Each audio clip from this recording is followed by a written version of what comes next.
It is 7 o'clock, and I'm going to call this meeting to order. Welcome, everyone. Good evening, ladies and gentlemen, council members, city officials. Welcome to the August 10, 2026 regular city council meeting. We are meeting at 26 South Paint Street, Chiillicothe, Ohio, and I would ask the clerk to call the roll. Thank you, President Shoemaker. Bennett. Present. Payne. Here. McCourt. Here. Barnes. Here. McKeever. Dement. Here. Preston. Here. Dunn. Here. Creed. Here. Councilmember McKeever informed me that he would not be able to attend this evening. Is there a motion to excuse him from tonight's meeting? Motion by Mr. Dement, second by Mr. Barnes, and the clerk will call the roll. Bennett. Yes. Payne. McCourt. Yes. Barnes. Yes. Dement. Yes. Preston. Yes. Dunn. Yes. Creed. Yes. Mr. McKeever is excused, and I will now ask Ms. Bennett to lead us in the Pledge of Allegiance.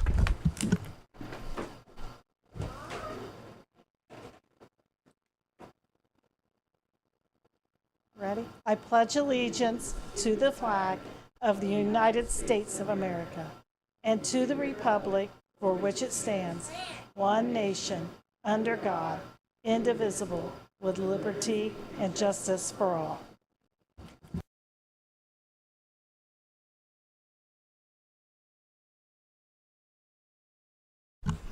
The minutes from the July 27, 2026 meeting have been distributed. Are there any additions, deletions, or corrections? Hearing none, is there a motion to approve the minutes? Motion by Ms. Dunn, second by Mr. McCourt, and the clerk will call the roll. Bennett. Yes. Payne. Yes. McCourt. Yes. Barnes. Yes. Dement. Yes. Preston. Yes. Dunn. Yes. Creed. Yes. Minutes are approved. We'll now move to reports of committees. Development Committee, Mr. Dement. Thank you, President Shoemaker. It's not been very busy, so we had no committee meetings tonight. Nothing on tonight's agenda, so nothing to report. And that concludes my report. Thank you. Thank you. Engineering Committee, Ms. Dunn. Thank you, President Shoemaker. I want to thank my committee and committee members for research they've done to help create the reports that I requested. As chair, I asked engineering committee members and 4th and 6th Ward councilmen to research 3 main areas of concern. Engineering committee member and chair of the City Utilities Committee and 5th Ward councilman Greg McKeever researched water and wastewater concerns. Engineering committee member and councilman at large Jeff Creed researched power resources in our power grid. 4th Ward councilman Rich McCourt and 6th Ward councilman Dan Dement were asked to work together researching noise pollution. I asked them to help with this assignment because with their involvement along with 5th Ward councilman McKeever, they represent the people of the 3 wards closest to the proposed data center site. Each of them completed reports and copies are available upon request. I'll also ask the mayor to post it on the city's website that what the committee found, because there are a lot of people that, have an interest in this. Unfortunately, we have no documented facts about the proposed center other than the proposed site being identified as the Chiillicothe building. We have no preliminary plans and no real contacts with the company owner or developers. Last week, Dan Dement and I had a 2.5-hour meeting with John Todoroki. I'll get it right. Hang on here just a second. Todoroki, and his staff. We toured multiple areas of the plant site. However, we learned no new or significant information while there. I spoke at length with County Commissioner President Jack Everson on Saturday about the mill site, and we agreed to share any information we might uncover about future plans for the site. At this time, they have the same information that we have. I left a message with a line corporate office in Texas requesting information about the proposed data center, but have not heard back from them yet. It is unclear to me whether they just build and staff a data center for another company or they actually own it themselves. At this time, our committee is at a standstill unless or until we can find a viable source for new information. I told the mayor that I felt that our committee and the members of council did not have the expertise to move forward in a constructive way with this issue and asked him to please discuss it with the law director for guidance on our committee's behalf. At 5:58 p.m. this evening, I read a text I received on my phone. The text stated, and it was a text from the mayor, informing me that the city has retained Bricker Graydon to represent us in regards to the community's rights, options, etc. regarding the data center. Thank you very much for your time. Thank you. Finance and Technology Committee, Mr. Creed. Thank you, President Shoemaker. We have one item on the agenda tonight. It is item number 3. It's up for a first read, and it's an ordinance appropriating funds to cover the increased cost in citywide insurance policies and declare an emergency. And at the appropriate time, I'll ask to waive the 3 read rule so we can get that passed and get those insurance costs paid for. We also had a Finance Committee meeting earlier this evening. We discussed 3 items. First one was assignment 26-063, and this was for the auditor's office to be able to update the depository agreements for the city as far as where we have funds. And the committee did vote that unanimously to move forward, so we should see that on the next agenda. Next was 26-064, and this was to accept and appropriate funds received from the Ohio Regional Development Corporation, and this is some HUD funds that we receive, and then we turn around and just pay the bills out of that. So again, the committee voted to move that forward, so we should see that next meeting as well. And then 26-066, and this was a meeting to talk about authorizing for the city auditor to move appropriated funds between line items. So as the year progresses, the auditor is able to move money from payrolls into maybe another department payroll or those kind of things to keep things moving along and keep the bills paid. This is something that we do every year, so the committee did vote to move that forward as well. So we should see that one too. I'll talk real quickly too about our facilities committee. We did meet on that this evening as well. We talked, for people that were here a month ago, we went into a lot of detail as far as some options that we had out there, some things that we were looking at as well. We did a PowerPoint presentation with a lot of information as far as cost, long-term cost, those kind of things. Tonight there was a motion made to authorize the mayor to lease space at the Folk Block for 5 years for council chambers to include cost of renovation spread over the 5-year period. That motion did pass, and so we should see that on the next agenda. This is an attempt for us to get out of this building. Most people have probably not been in the back part of this building, but a lot of the roof is caving in. Water is in the structure back there. It's not really where we need to be, so we need to look at long-term what we're doing with this building. We could come back to it years from now, but this allows us to get into a safe location for our committee, for our council meetings, and also for the public to come and spend time with us. So the mayor will be able to enter into that once we pass it through council. There was a second motion made to purchase the Gazette building. That ended up not passing tonight. It went down 5-3. I think there were some council members that still felt like there was additional information needed before we make that commitment. I have pledged to continue working on gathering some information on some different options that we're looking at between the Folk Block, the Gazette building, lease space, buying one or either one of those buildings.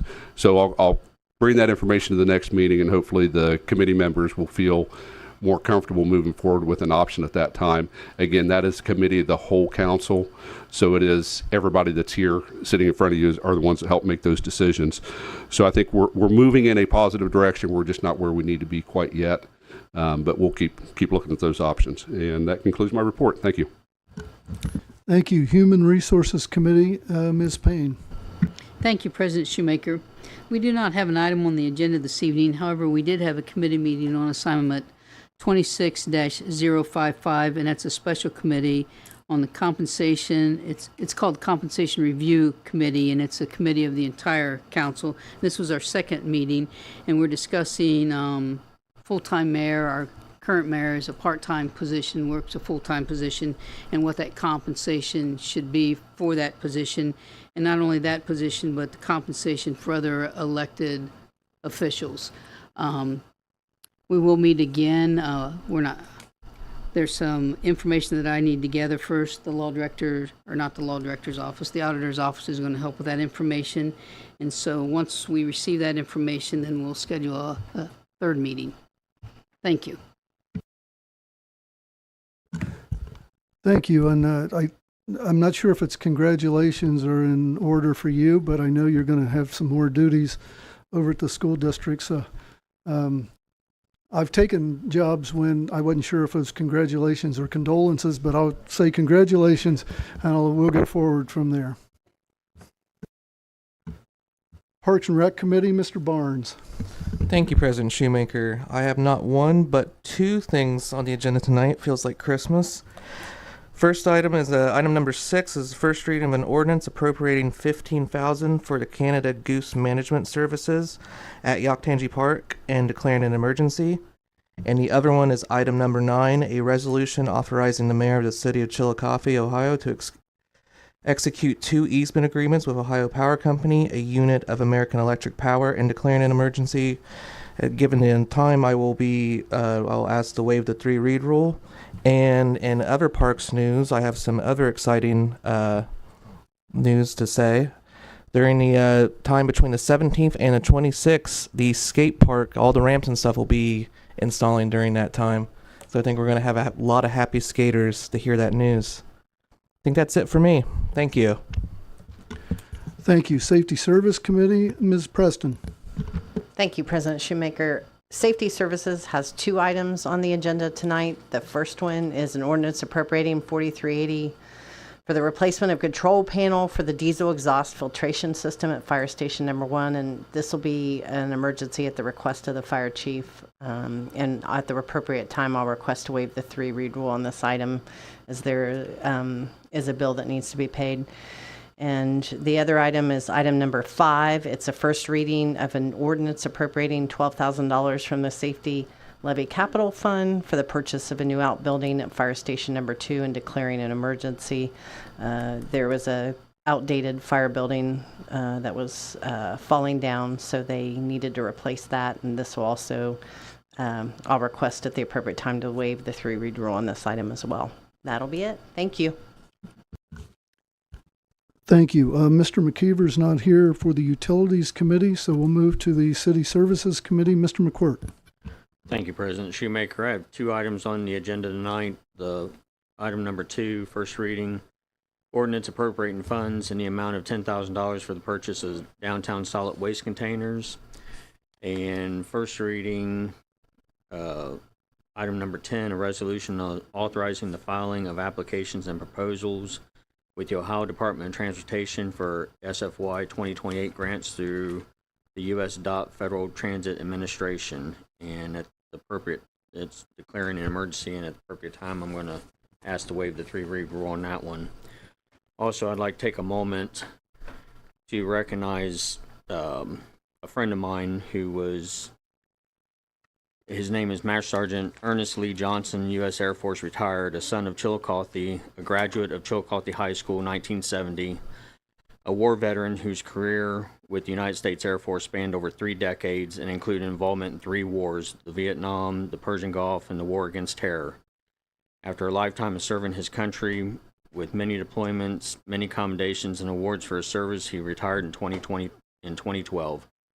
This past week, on August 5th, he was honored and laid to rest at Arlington National Cemetery.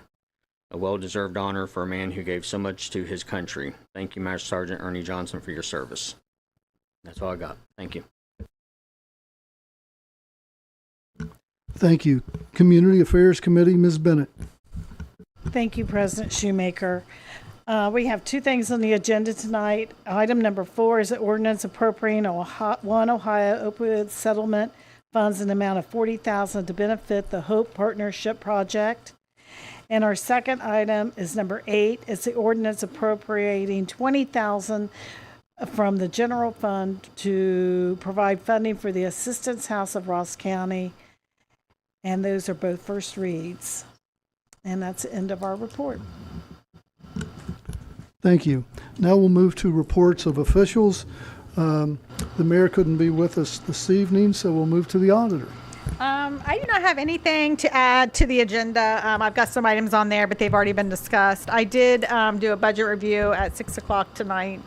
So that PowerPoint presentation and financial statements will be on the city's website on my auditor site. So if you have any questions after taking a look at that, feel free to reach out. Other than that, that's all I have to report. Thank you. Thank you. And there's no representative from the law director's office, so we'll move now to audience participation.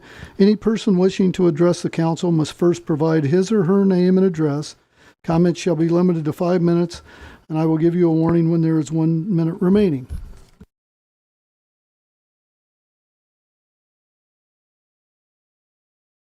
Could you push the button there when the green light comes on? No, you are not the first or last. So Okay. Well, I hope we get into our new building. My name is Dawn Zarbosh. I live at 59 Mead. And I want to thank you for really looking closely at these data centers. I have a lot of concerns. I think my first, I was at an OUC event where teachers listened to a panel of our representatives. Bob Peterson said, data centers are coming and there's nothing we can do about it. So I hope you're in a job that you'll keep. Now that's kind of scary to say. And I feel like a lot of people feel like there's a lot of stuff wrapped up in these data centers. And I feel like it can't just be me that feels very uncertain, that there's not a lot of accountability. That's what concerns me, that they're not being clear. There's a lot of horror stories about data centers that have the city council sign NDAs, and then, that just, they end up getting sued. And it's a little scary. Anyway, I did want to give you some facts that I found. There are over 240 data centers in Ohio. And this is a bipartisan issue. It is not, there's 70 to 80% of the public does not want data centers. And it's not a partisan issue. It's both sides. According to the U.S. Energy Information Administration, it has increased. There's been a 175% increase in Ohio's residential electric rates since data centers, since 2005. The other thing I'm concerned about is, how big is small? Because my understanding from the research I did was that 1 to 5 megawatts is small, and you're talking, did you say 77 megawatts per month? Okay. Okay.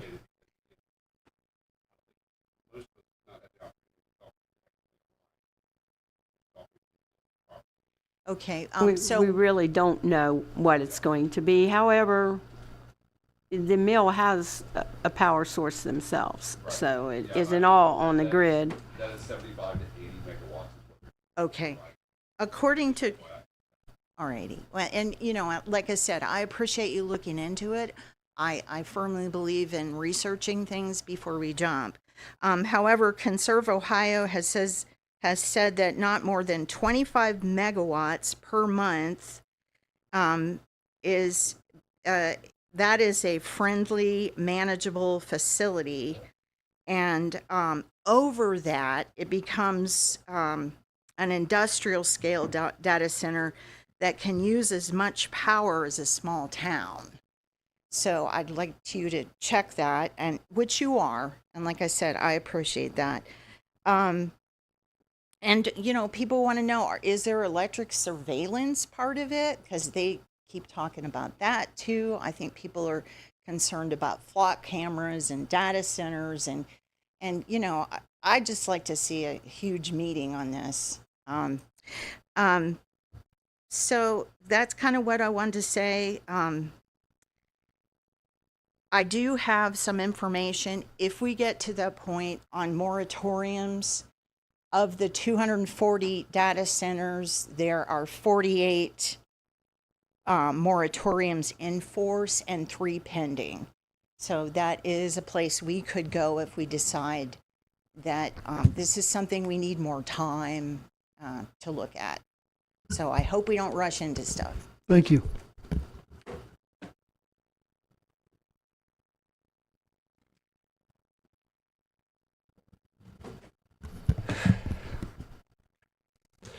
Good afternoon. My name is Matthew Owen. I live on 183 South Payne Street, Chiillicothe.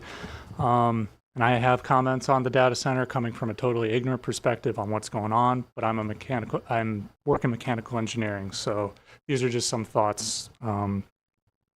If they're using a gas turbine to power this place, the only difference between that and a jet engine is one is harvesting the electricity to power whatever it's powering, and the other one is literally propelling a multi-ton aircraft through the air and creating all that noise. Example over the past weekend that we heard. And bear in mind, there's a couple different ways of measuring noise. You have your decibel level. There's the reverberation, which is how long it takes to attenuate. And then also your frequency band. The different frequencies have different amounts of energy and travel distance. If they're using gas and diesel, these do emit fumes. Diesel in particular has particulates, which is why you should never move to next to a highway and why you can't fill up your Ford pickup with farm fuel. And also, both emit a lot of heat in addition to whatever that data center is rejecting in terms of cooling. And we all know that air conditioning has been shown to heat up cities and exacerbate the heat dome there. And then also the jobs. Within my own field, a lot of these specialized jobs like HVAC technicians, building automation systems, etc., they're not local. They come from Dayton, Columbus, etc. So some of the jobs that may be created, we're going to be basically dealing with the cons of this build out while also losing out on potential tax revenue since it's not going to be here. They're not going to be here. And just some considerations for assurances if dialogue ever does open up. These companies do make money off of our data, and I think they should probably contribute to our community. So my questions are, will they pay for trees to prevent our hardscapes from heating up on these hot summer days? As we all know, on a 90-degree summer day in the sun, your asphalt's going to get 140 degrees, and that heat is going to linger throughout the day. Those trees will also help to baffle sound. Will they pay for improved windows throughout the town for residents so that it'll help keep out the sound as well as the heat? Will they pay AEP to bury our transmission lines on the poles throughout town underground so that during a power outage after a storm, it's much less likely to have had a power outage? Meanwhile, the data center is still going along happily with its diesel power. Will they pay for power outlets in downtown so that when we have food trucks for our different events, instead of hearing diesel generators going, I can hear my daughter and wife talk to me? Will they pay for repairing City Hall or any of the other historic buildings throughout town? Because that's one of the big selling points here, is our historic nature, and help us boost revenue, tourist revenue, and that'll build jobs. Will they pay for tourist infrastructure, such as shuttles coming from the airport in Columbus to Chiillicothe or Dayton or wherever?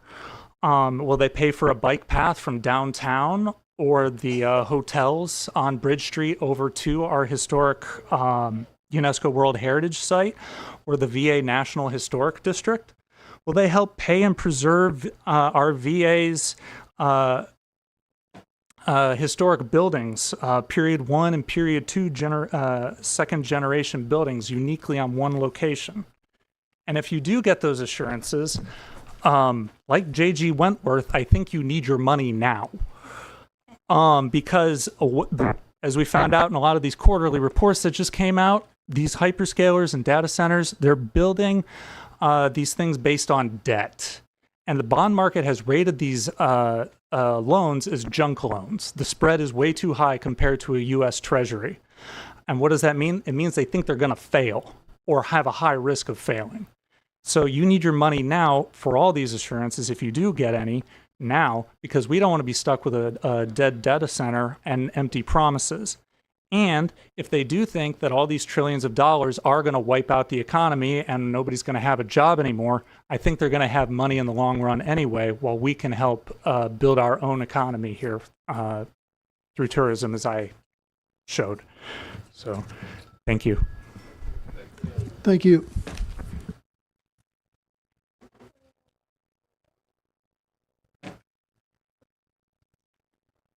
Do you just want to say hi? Say hi. How are you?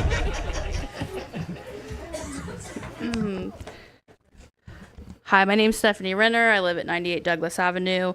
What I want to say is pretty brief. I just wanted to say thank you to my council person, Dan DeMint, for just bringing up his post that he made on Facebook. He was basically said he was open to a moratorium if his fellow council members were willing to get behind him on that. So my ask is basically just, are any other city council members willing to support a 6-month moratorium? And it'd be great if you could answer that question. I don't think we can really answer that question right now because we've hired counsel for the city's interest here.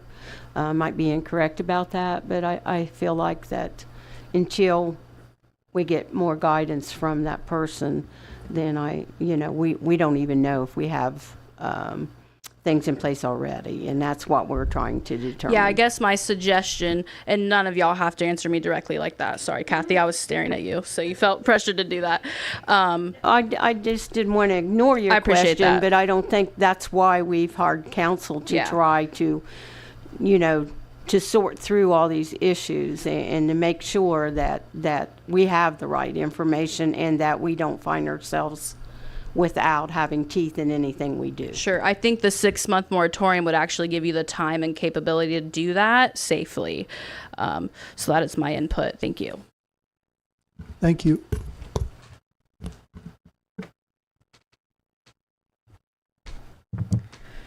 Good evening. My name is Kyle Cockrell, and I live at 244 Lundbeck Road. I want to put the request for a 6-month data center moratorium into perspective because I don't think what residents are asking for is extreme. In fact, I think it's the moderate position. Recent national reporting found that roughly 70% of Americans do not want data centers in their own communities. And this isn't an issue that falls neatly along partisan lines. Opposition has come from Republicans, Democrats, conservatives, liberals, rural communities, suburbs, and cities. So when Chiillicothe residents ask for 6 months, we're not asking council to take some radical position. We're not even asking you to say no to data centers tonight. We're asking you to pause. We're asking you to gather information, listen to the people who live here, and establish protections before allowing something to move forward that many communities elsewhere are fighting to stop entirely. There are people in this community, including me, whose preferred outcome may ultimately be that no data center is built in Chiillicothe at all. But that's not what a 6-month moratorium asks council to decide.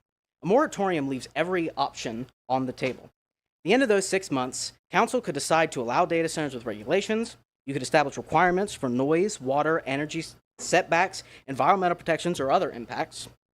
Or, after hearing from the public and examining the evidence, you could decide that data centers aren't appropriate for Chiillicothe. That's what makes a moratorium the middle ground. When communities across the country are blocking projects altogether, asking Chiillicothe to take 6 months before making an irreversible decision isn't anti-development. It's cautious government. It's responsible government. And considering how many people simply don't want these facilities in their communities in the first place, I think 6 months to listen to the people of Chiillicothe is the least we can ask. I support the 6-month moratorium, and I hope every member of council will support it too. Thank you. Thank you.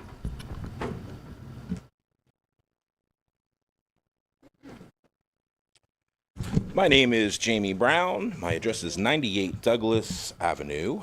I am here to share some good news. Sojourners has officially been awarded a new U.S. Department of Labor Youth Build grant that's going to allow us to continue to serve young people ages 16 to 24 who have become disconnected from traditional education and employment. I am here specifically, I do want to specifically thank Julie and Dan and Richard. They provided letters of support for that application. Youth Build is becoming more and more competitive, and so having local leaders like them step in and show their support and explain the relationship the city has had with Youth Build helped us make that case to bring it. So thank you all for that. I want to come and share what I'm really excited about, and that's what comes next. So this fall, Youth Build is beginning a new partnership with a local community school, Southern Ohio Career Academy.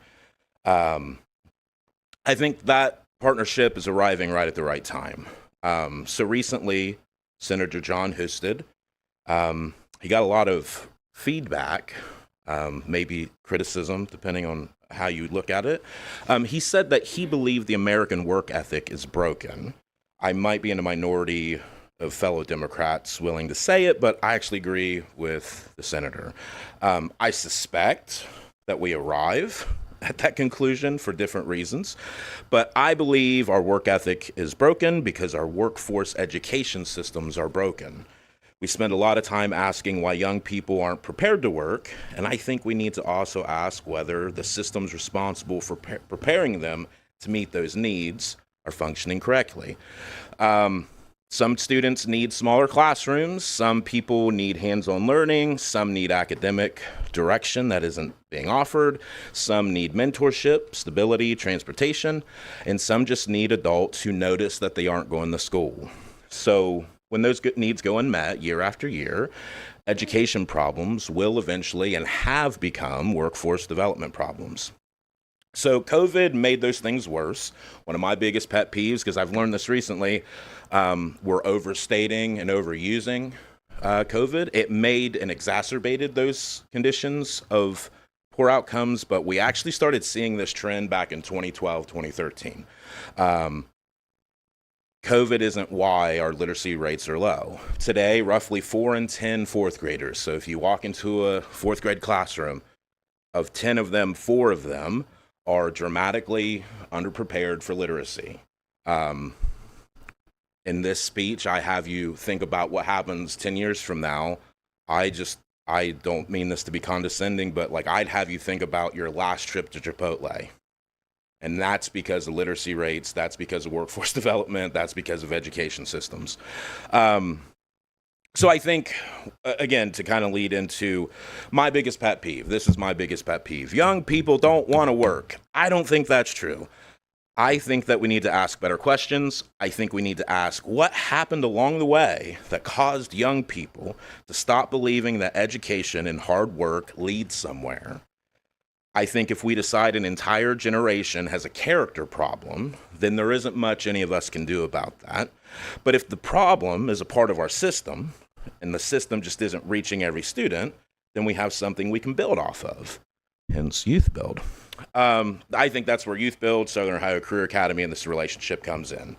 I think institutions and organizations like ours, we aren't necessarily lowering expectation, we're changing expectation. Our goal isn't simply to put folks back in school, it's about connecting them to pathways they didn't know existed. Diplomas, industry credentials, apprenticeships, colleges, career paths.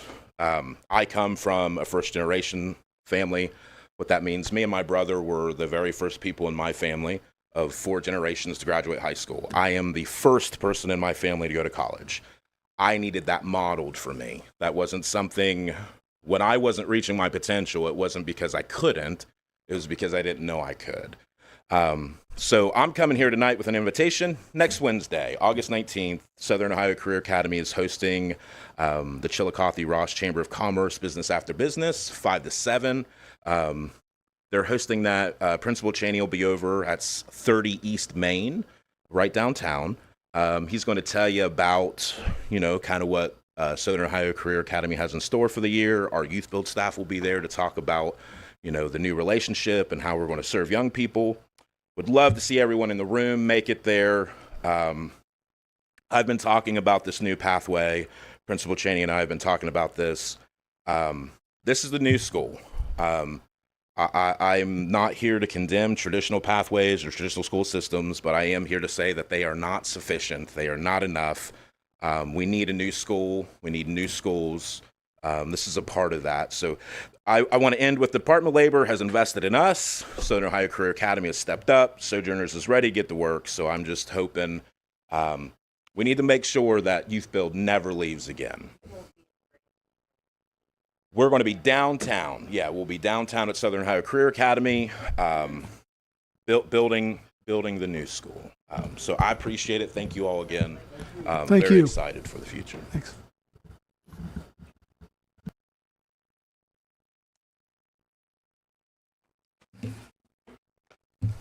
Good evening, members of council, administration, residents of Chiillicothe.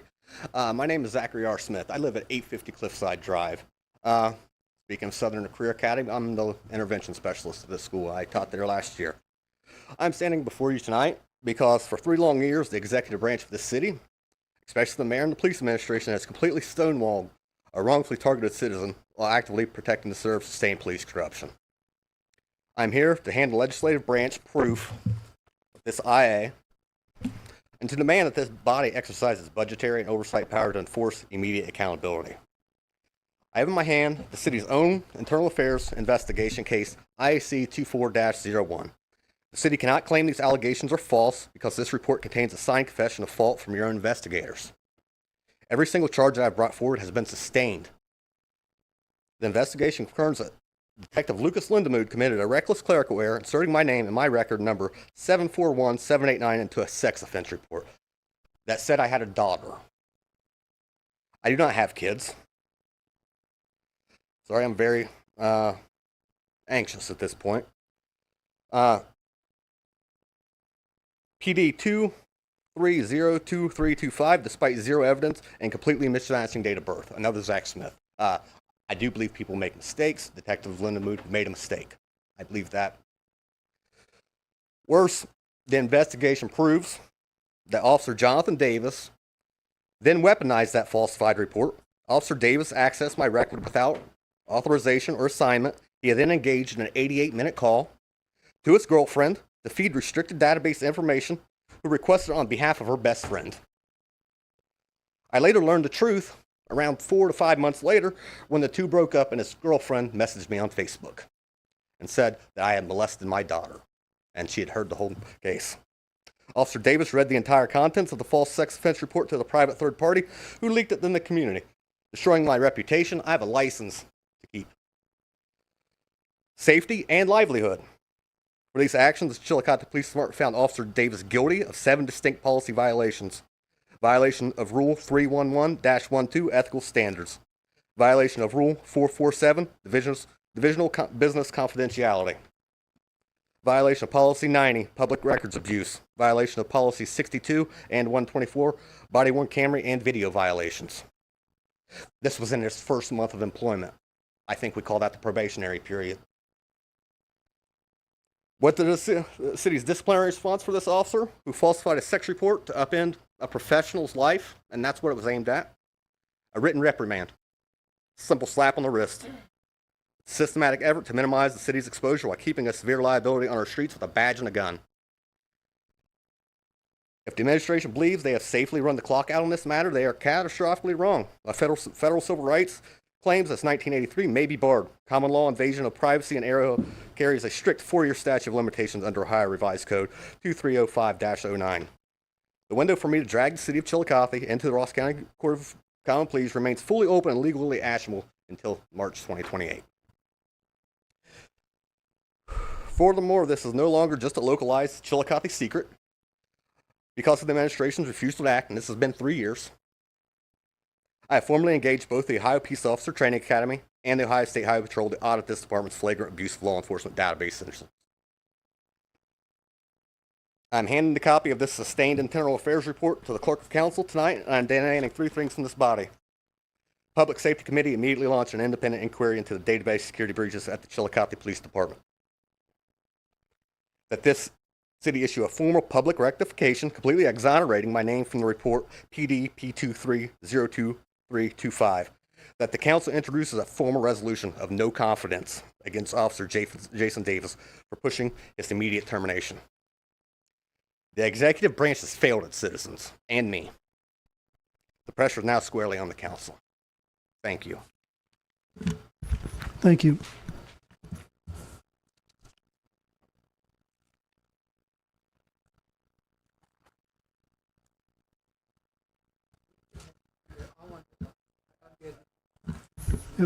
If there are no other comments,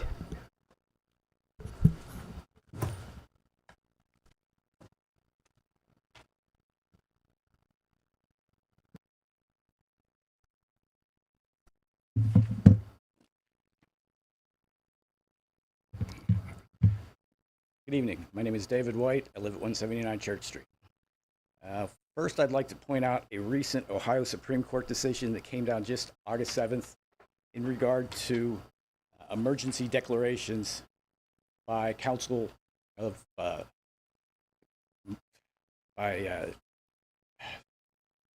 city councils. This was a case involving the Asheville data center and legislation that was proposed and passed as an emergency declaration. The Ohio Supreme Court found that the emergency declaration was not valid because it did not contain sufficient specific reasons justifying emergency treatment. I've noted here in attending city council meetings over the years that we utilize emergency provisions quite regularly. In fact, tonight's agenda includes 6 out of 10 items that are first readings that are declaring an emergency. And the last city council meeting, all 3 items on the agenda were first readings declaring an emergency. Now, I understand that in the interest of being timely and paying bills and moving funds, it makes sense at times, but each time that an emergency is declared, when in fact it's not an emergency, but is merely facilitating the ease of moving legislation forward, it effectively reduces any opportunity for public comment. So without any opportunity to review the action that is proposed, without any opportunity to ask questions of the proposed action, that eliminates any input that the public could provide, and there are people in the community which have certain levels of expertise that could be useful. City council is not expected to be experts on every topic and every subject, and utilizing those resources would only make sense. I would point to a particularly egregious infraction of using this tool, item 6 on tonight's agenda. I believe that we have not provided the statutory requirements for providing public notice for the committee meetings that discussed making payments for or employing geese management systems. And I think there would have been an opportunity, and there certainly was a certain level of interest in that. And without having an opportunity for the public to participate in that, moving forward with that is wholly inappropriate.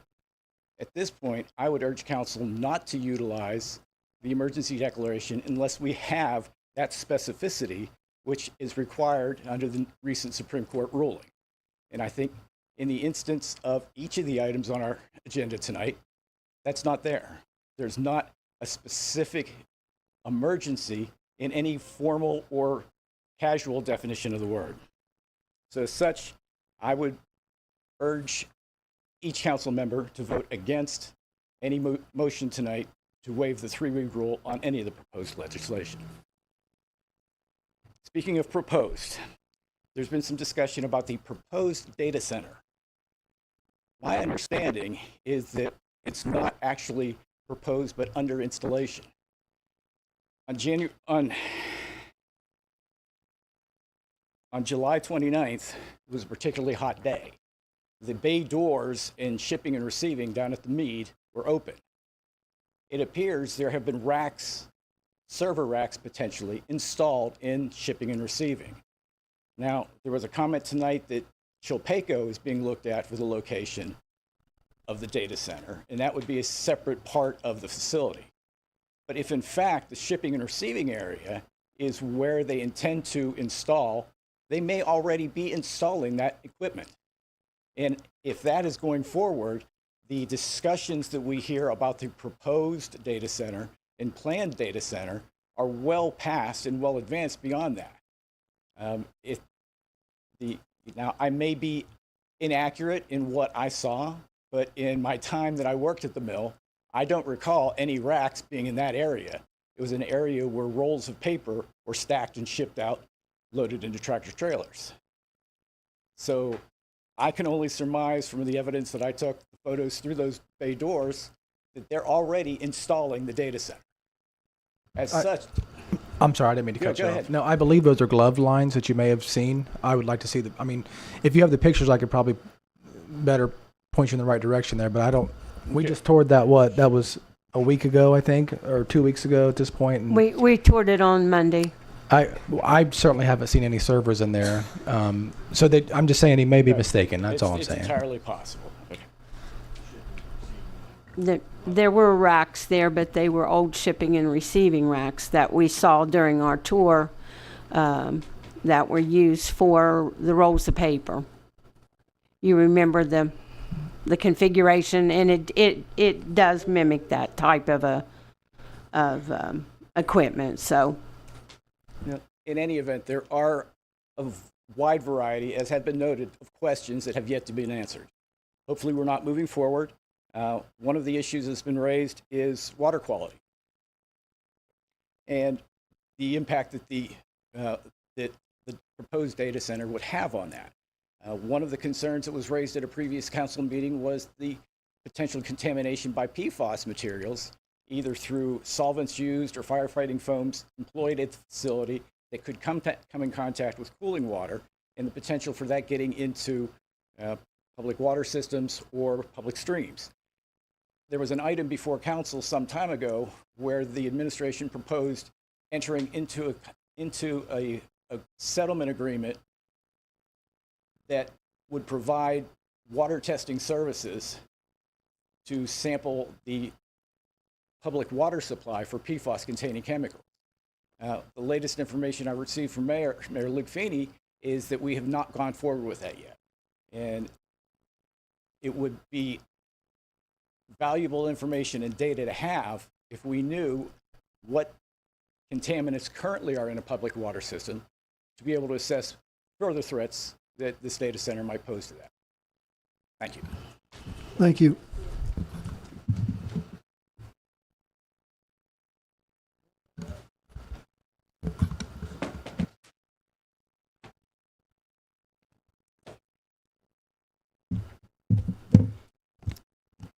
Good evening. Is there any accommodations that could be made for people that speak under First Amendment under the U.S. Constitution that have safety risks? We'd have to talk to an attorney for you. I can't advise you on whether you've got any kind. We can't grant immunity as a city council to tell you. No, what I mean is like identifying address, because they already know where we live. I'm not worried about that. But as far as public knowing that, I don't think that would be necessary every time we speak, unless we can find some kind of accommodations for people that speak, including victims and survivors that will be speaking in the future. Just want to see if we could look at that. We will look at that. Okay, Thank I'll you. talk to Cal, the law director's office, and see if that's possible. Thank you so much. Yep. Leisha Malone is my name. Good evening. Mayor's not here, but mayor and members of city council. First, I sincerely want to thank several council members who reached out after our last meeting to express support and concern. Thank you. I appreciate your willingness to listen, all of you, and thank you for all the work you're doing and all the exciting news you guys presented tonight. I also understand that as many as 3 council members, not just 1, may reside in the Bureau Heights area. That's what I learned last time I was here. Bureau Heights is where approximately 7 years of organized human trafficking transportation has occurred with a victim who was scouted and stalked at the local department stores starting when he was a minor, which we all go to. Please take note, as recent as 1 month ago, staff at JCPenney's advised me that TJ Maxx was putting out warnings that this behavior of recruitment activity is still occurring. After this has been occurring for years, it's still going on to the point that they are notifying stores. So I'll be contacting them next. This has been on document by me since 2018, at minimum, on document, specifying involving places such as TJ Maxx, Chipotle, and social media platform Snapchat. By the way, my kids were not allowed to have cell phones until they were 14, and they were not supposed to have Snapchat either until they were 18. For 9 months, we have raised serious concerns involving reported human trafficking, victim and community safety, police report accuracy, and handling of reported civil protection order violations. CPO update.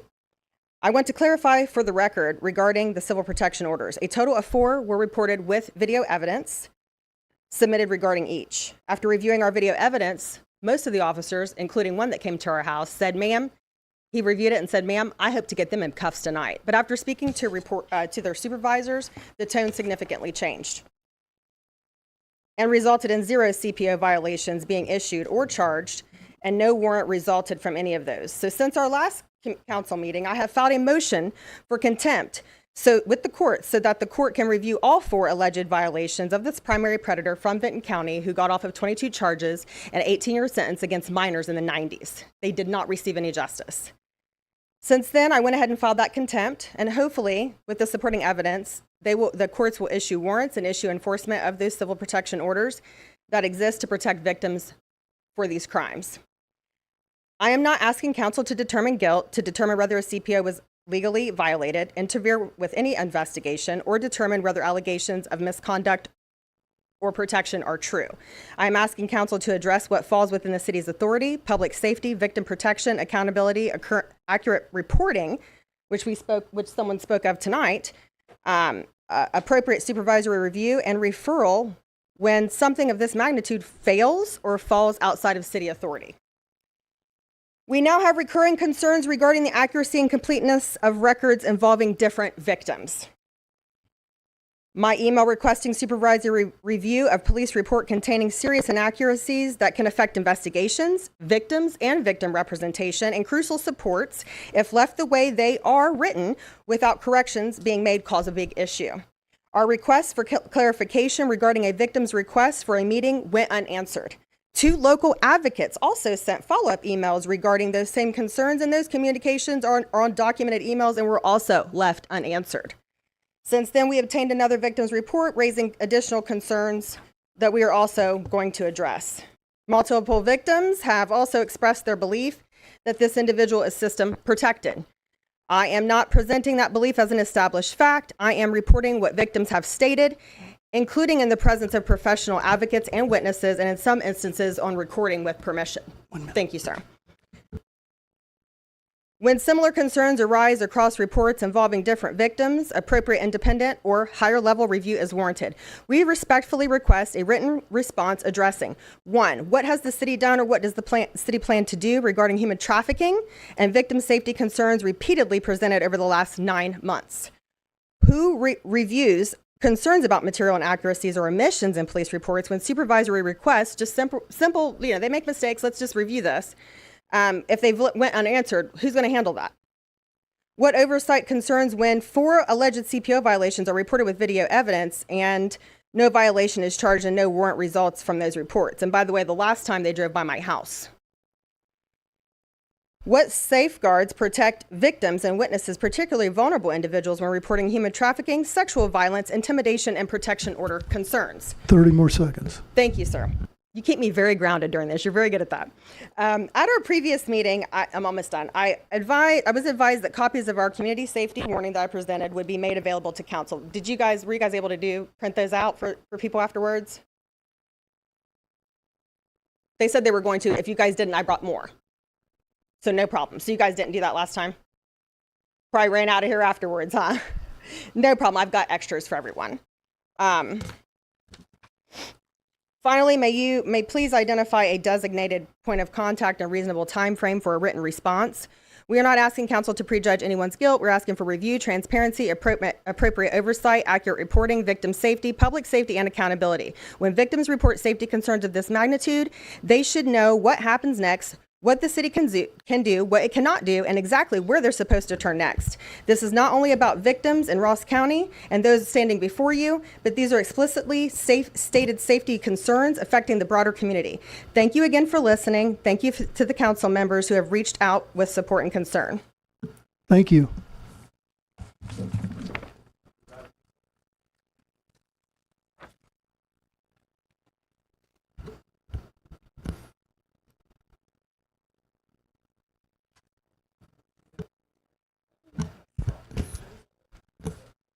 Next, we're going to move to old business. One more. I apologize. Go You ahead. don't have to apologize, sir. My name is Heidi Carter. I live at 182 Legend Drive. I actually, in coming with, I wanted to give some appreciation because I've been coordinating a lot of stuff in the park and cleaning up a lot of things in Gunner's ward with the homelessness, and I wanted to give a special shout out to the officers that I had assist me for the last 3 weeks, if you didn't mind. So basically, I wanted to give it to Sergeant Moore, Officer Richardson, Officer Gay, Officer Carey, Sergeant McGowan, Officer Pragg, particularly because he actually went inside the armory to make sure that there wasn't anybody continuing getting in there. So I was really proud of that. Sergeant Simmons, Dispatcher Ackley, Dispatcher Evans, and Dispatcher Ray. So I just appreciate their presence and their vigilance during this time. So I just wanted the council and the mayor to know that, you know, the park and certain things that we have going on, the amenities and the basically the amphitheater and things that are going in Yoctangi. I just want to say that I appreciate their consistency and extra things that are going on. So thank you to the Chiillicothe PD and thank you for your time. Thank you very much.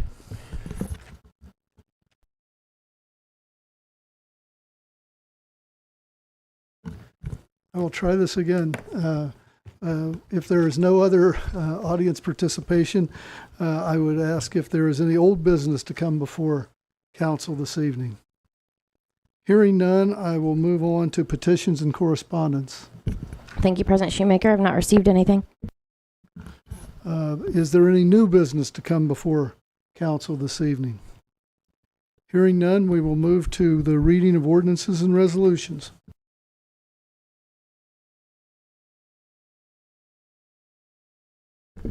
Thank you, President Shoemaker. We have 10 items on our agenda this evening. Item number 1 is the first reading of an ordinance appropriating $4,380 for the replacement of the control panel for the diesel exhaust filtration system at Fire Station 1 and declaring an emergency. President Shoemaker. Ms. Preston, I'd like to make a motion at this time to waive the 3-read rule. is there a second by Mr. Creed? And the clerk will call the roll relative to the waiver of the 3-read rule. Bennett, Yes. Payne, Yes. McCourt, Yes. Barnes, Yes. Dement, Yes. Preston, Yes. Dunn, Yes. Creed, Yes. The 3-read rule is waived, and the clerk will call the roll relative to the ordinance. Bennett, Yes. Payne, Yes. McCourt, Yes. Barnes, Yes. Dement, Yes. Preston, Yes. Dunn, Yes. Creed. Yes. Ordinance is adopted. The next ordinance. Item number 2 is the first reading of an ordinance appropriating funds in the amount of $10,000 for the purchase of downtown solid waste containers.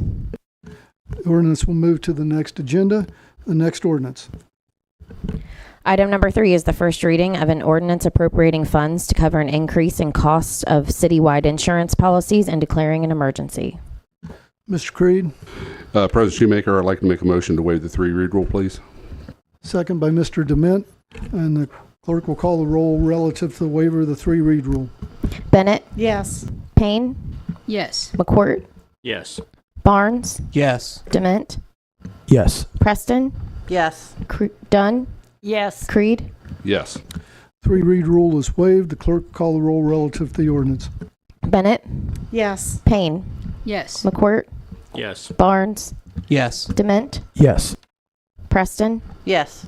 Dunn, Yes. Creed. Yes. Ordinance is adopted. Next ordinance. Item number 4 is the first reading of an ordinance appropriating One Ohio opioid settlement funds and the amount of $40,000 for the benefit of the Hope Partnership Project. Ordinance will move to the next agenda. The next ordinance. Item number 5 is the first reading of an ordinance appropriating $12,000 from the Safety Levy Capital Fund for the purchase of a new outbuilding at Fire Station 2 and declaring an emergency. President Shoemaker, Ms. Preston, I'd like to make a motion at this time to waive the 3-read rule on this item, please. seconded by Ms. Payne. And the clerk will call the roll relative to the waiver of the 3-read rule. Bennett, Yes. Payne, Yes. McCourt, Yes. Barnes, Yes. Dement, Yes. Preston, Yes. Dunn, Creed. Yes. The 3-read rule is waived. The clerk will call the roll relative to the ordinance.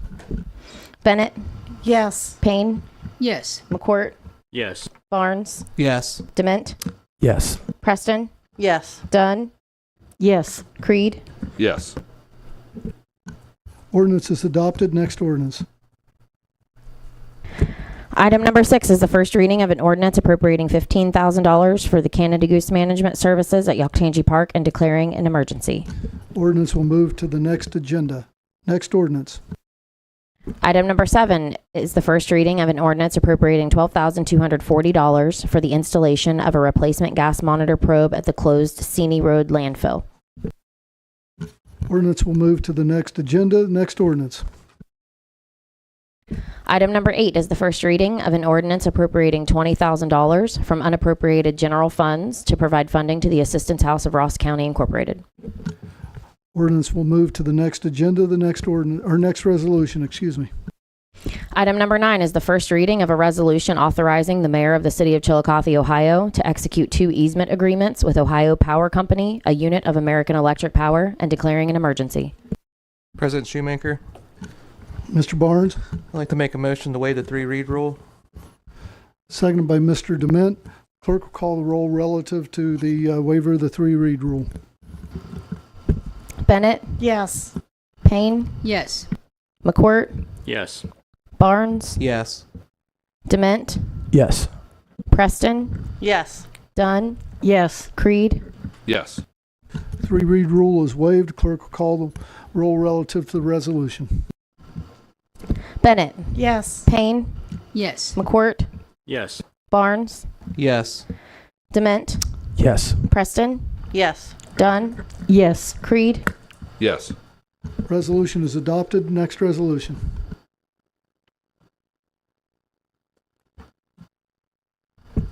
Item number 10 is the first reading of a resolution authorizing the filing of applications and proposals with the Ohio Department of Transportation, ODOT, for SFY 2028 grants through the U.S. DOT Federal Transit Administration as authorized under federal transit laws as codified, 49 U.S.C. Section 5311, Formula Grants for Rural Areas, and the Ohio Transit Partnership Program grant, both in Ohio's Rural Transportation Program and grants authorized under federal transit laws as codified, 49 U.S. Section 5339 grants for buses and bus facilities transportation program, accepting such grants if awarded, executing a contract with ODOT upon project approval, and declaring an emergency. President Shoemaker, Mr. McCourt, I'd like to waive the 3-read rule on this one. is there a second? Mr. Dement, seconds. And the clerk will call the roll relative to the waiver of the 3-read rule. Bennett, Yes. Payne, Yes. McCourt, Yes. Barnes, Yes. Dement, Yes. Preston, Yes. Dunn, Yes. Creed. Yes. The 3-read rule is waived. The clerk will call the roll relative to the resolution. Bennett, Yes. Payne, Yes. McCourt, Yes. Barnes, Yes. Dement, Yes. Preston, Yes. Dunn, Yes. Creed. Yes. Resolution is adopted. If there's no other business to come before council, is there a motion to adjourn? Ms. Bennett, second by Mr. McCourt. And the clerk will call the roll. Bennett, Yes. Payne. Yes. McQuirt. Yes. Barnes. Yes. Dement. Yes. Preston. Yes. Dunn. Yes. Creed. Yes. We are adjourned. Thank you all for coming.